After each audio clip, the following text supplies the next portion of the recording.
Let's learn about adding and subtracting real numbers. We're going to start mainly doing these different rules with all of the integers, but I make a note at the end that it can extend to, any type of real number. So we're going to break it down into a few different options. So first we're going to talk about the addition, and then I have a few rules about that, and then we're going to get into the subtraction. So if we start with adding positive real numbers, so notice here in this example, you have 3 plus 8. So that's just kind of like, what you do in elementary school early on. So we're just going to say the result there we know is always positive and just add like you would with any whole numbers. But to relate it to a number line specifically, we're going to say let's also just start at the first number, which is 3. And then addition, we're going to say means go right. Okay, so we're just going to increase by 5. And of course, then for our answer, we end up there at 8. So very, very simple, right? So let's keep going. Now, what if the two numbers that you're adding, right, are both negative? So in this example, you've got a -4 plus and then a -6. So both of the integers or the numbers you're adding are negative. So if that happens, the result's always going to be negative. So essentially what you can do for the rule is you can just add the absolute value. So the absolute value of -4 is just 4, and the absolute value of -6 is just 6. So you can really just add the 4 plus 6, but just remember that the sign is always going to be negative. So if we want to think of it in terms of the number line that we have here, this time you're going to start, of course, at the first number, which is the -4, but we're going to add a -6. So adding means go this way, but since it's negative, it's going to send us in the other direction. So we're actually going to go left on the number line over to 6. So we go over here 6, and then we end up at -10.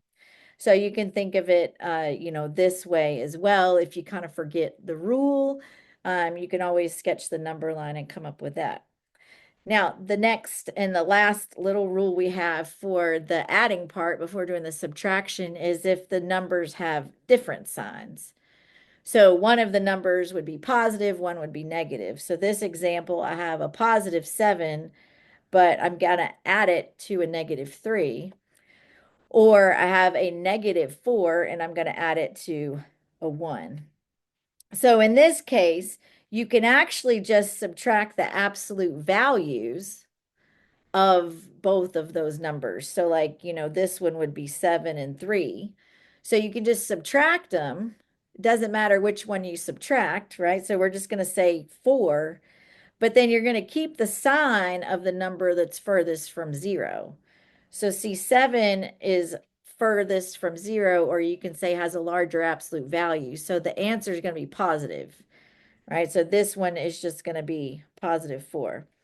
Or if we do the same concept over here, so we're really just looking at the 4 and 1. So the difference between the two is just going to be 3.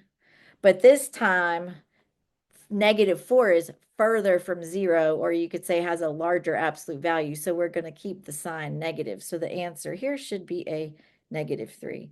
Also, if we did that one on here, we could start at -4. Okay, and we said if you have a plus, we're going to go right. And so we would go right 1, and you can see it brings you to -3 for the final answer. Okay, so always resort back to your number line if you need it.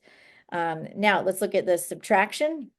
The subtraction, we have it broken down into a few different cases as well. So this one is going to be, both of them are positive.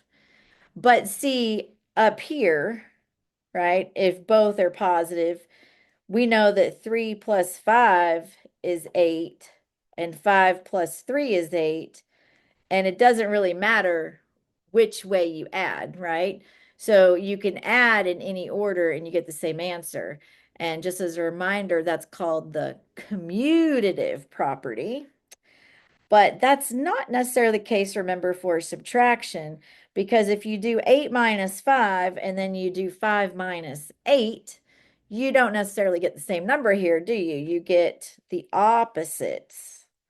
All right, so here we're going to say if the second number is larger, then the result's going to be negative. So like in this case, otherwise you get a positive. So 8 minus 5, of course, 3, just like you did long ago.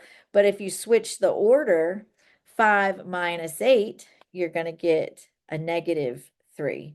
So you could go up here back to the number line concept if you want. If you started at 5, if you go to the left 8, right, because it says minus, and minus means go to the left, right? Eventually, you're going to land here at negative 3 if you count over 8. So once again, you can still always go back to your number line. Okay, so start at the first number, go left on the number line. Okay, now the second case in the subtraction is if you're subtracting negative. Okay, so in other words, we're going to subtract a negative number. So this is when you see like the minus. So you're going to subtract 6 minus a negative 3. So this is going to actually be equivalent to just adding the positive version of that number. So a minus actually is going to end up like if you went back to the number line, right? Let's say we're starting here and let's say this is 6. Well, if you subtract, you go this way, but the negative is going to send it back that way. So it's actually going to mean that you're going right, which means addition. So anytime you see the minus, you can just change it to a plus. Then you don't have to see two negatives next to each other. And then you can just add those together and you get 9. Okay, so we just say change that to a plus. Now, the last example here for the subtraction is if you're subtracting numbers, but they have different signs. So in this case, we're going to change the subtraction to addition, right? Because here you're doing a minus 5, but you're subtracting what we would call a positive 8. So they would have different signs. But that's equivalent to something that we just did in the addition part where we did, it's really just plus a minus. So we're just going to say that you can think of it as changing the subtraction to addition.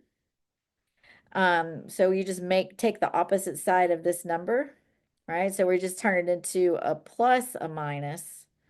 And then you just follow this rule for adding when you have the different signs. So we come up with a negative 13. So it's just kind of like adding 5 plus 8. But then we know since they're both negative, the answer is going to be negative.